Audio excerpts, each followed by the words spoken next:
আজকে আমরা এসেছি এক নতুন জিনিস নিয়ে, যেটা আপনাকে জানতেই হবে। এরকম একটা জিনিস নিয়ে, যেটা বাংলা ভাষার বেশ কিছু কম্পোনেন্ট, যেটা আপনি হয়তো এর আগে শুনেনি, সেই রকম একটা জিনিস নিয়ে আমরা আজকে আমার এই ভিডিওতে উপস্থিত হয়েছি।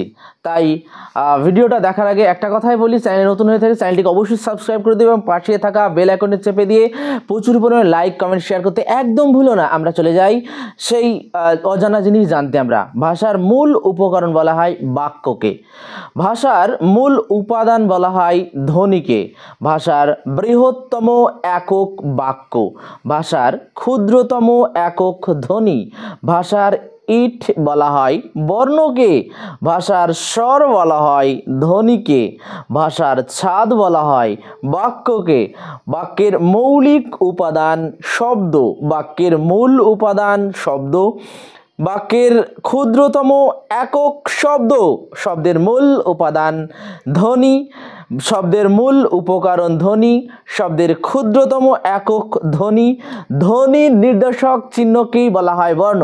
আশা করি ভিডিওটা সবার ভালো লেগেছে এবং তোমরা অনেক অজানা বিষয় তোমরা জানতে পেরেছো এই ভিডিওর মাধ্যমে। হয়তো এর আগে কোনোদিন এইসব বিষয় জানতেই পারোনি। তো তোমরা এরকমভাবে আরও অজানা বিষয় জানতে এই চ্যানেলটিকে তোমরা নিয়মিত দেখবে, আখতার স্টার বেঙ্গলি চ্যানেল। এই চ্যানেলটিকে তোমরা অবশ্যই সাবস্ক্রাইব করে প্রচুর পরিমাণে লাইক এবং কমেন্ট শেয়ার করতে একদম ভুলো না।